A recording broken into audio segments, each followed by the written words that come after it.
It's about people, the illusion of people.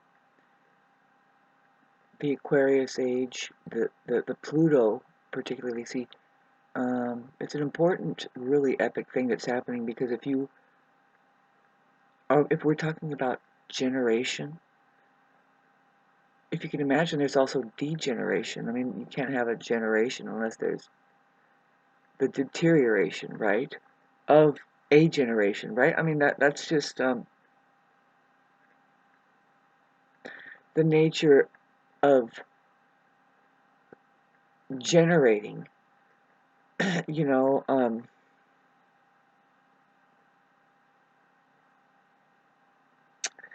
And we didn't say regeneration, did we? Even though it's generation, there's deterioration of that era, and then moving into a new. And I point at Pluto as being that kind of thing, you know. It's kind of like you get deeply into the mind and the ego, and therefore the world, and all of these dreams that you have over it. But then, see, that's Pluto. It's very strong desire to know what something, and it starts to penetrate. And then, but see, midway through, say, life, even especially when you become elder, um, you begin to see that all of that stuff wasn't cut out to what it's been posted to be. As far as the blueprint suggestion, and to do all that stuff, it's just not about the obvious like that. It really isn't, and that is disturbing, and that causes destruction, right?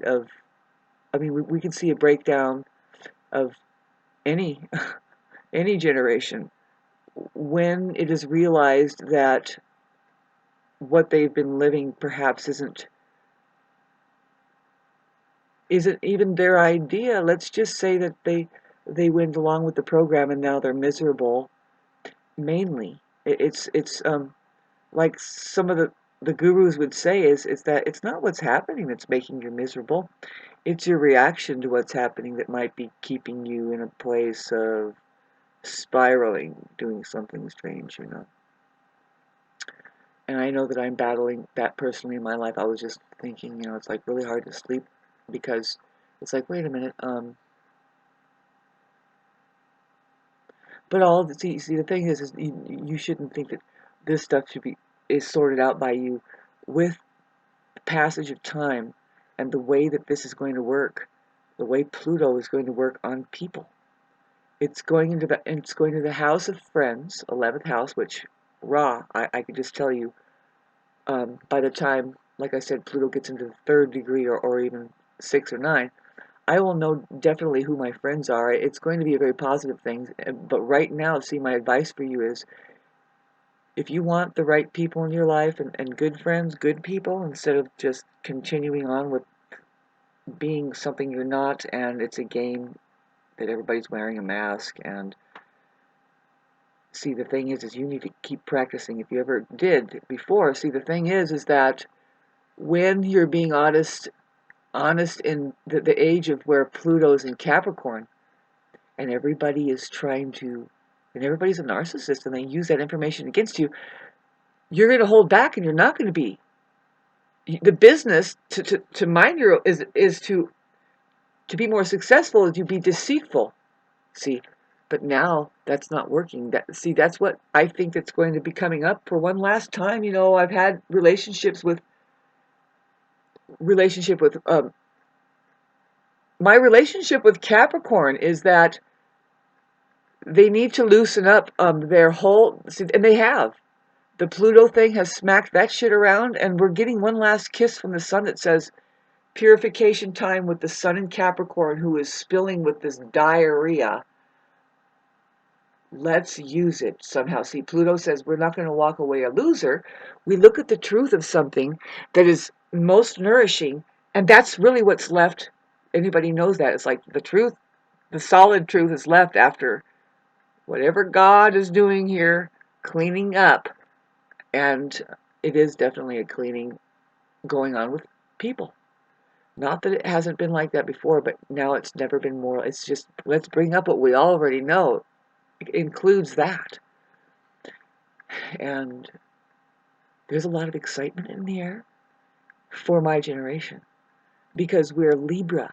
Libras are finally going to get, can we breathe? Boy, they put a mask on us and all this shit. It's been so, but breathing, what I mean is playing, you know, and it's a figure, it's not a figure of speech. I mean, you really have to understand when you are trying to, the best way I can describe it is when you're, sometimes when you want to screw something in really into a, that has a threads and you want to screw it in like a bolt or something, but some other thing maybe, you can't really do it holding it stiff and just turning it. You have to jiggle it a little bit and keep playing. When it plays, now it's loose and things move easy. And see, the key for Libra, they are relationship oriented. So, but their negative side is getting stuck in, well, I would say relationship, like I just mentioned. But the right word is they are love oriented, and love doesn't belong in any one relationship because it is just pure relating. You know, like a musician. Now we're pointing at Libra because Libra rules musicians. You know, you can't be a stiff and try to play the guitar. You know, first of all, there is the unlearned who is not going to be able to play. And then, but now let's look at when you do think you're learning, and then what you start doing is getting rigid in one style, and you know, you can't, to be a really good player, you don't just stick to one riff and one style even. See, like Prince from the Prince and the Revolution, he was a multitasking musician, and he did a lot of his music, all of it, and he was very, very unique. His the way he did his shows was very whole. It wasn't a fragmented thing, and then now we're going to do this, and then, you know, there's a break time in the middle, and you're left in his that creative mode of very spontaneous, but practiced very well. You know, that's the description of being a really good musician. It's like we make it look easy, and that's the classic statement when you see a Libra at their finest and the work they do, and they can do a lot of different things. They're excellent carpenters, but because music, you know, it trains us into being able to do. It's love, and love is the skill of skills. Libra is really brushed under the carpet, highly misunderstood, and there isn't any good placement for them. Okay, now when we talk about this, babe, we're talking about Venus, the feminine aspect, who the yin, who is, they tend to be charming, and so one of those charms might be that they're kind of easygoing. They're quiet, more quiet because they're kind of observing, right? I'm the Aries rising with a bunch of Libra, so I'm like, God, I wish I could access that Libra thing every once in a while. But really, I'm grateful for my Aries because it weeds out the bullshit that the Sun in Libra. See, the strongest, the Venus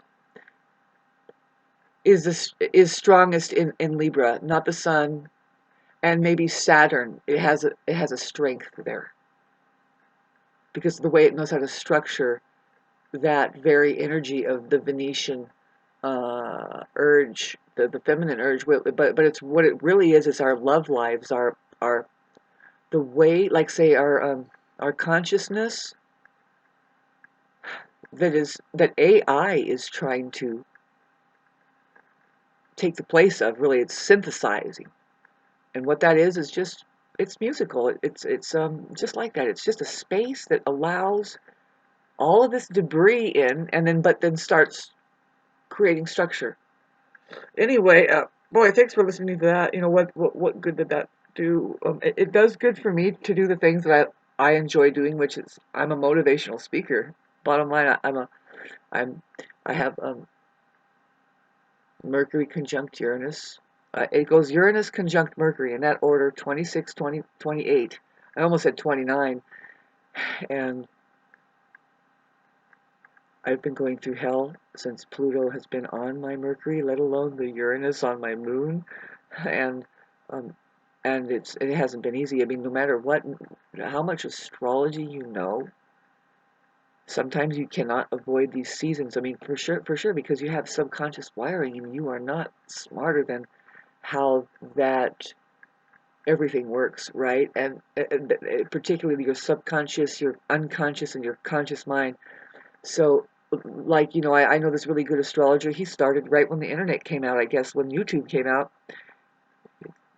Chris Witecki, and but you can see him. He was like, and Uranus is going to be sitting on my sun in Taurus at 16 degrees for 90 days.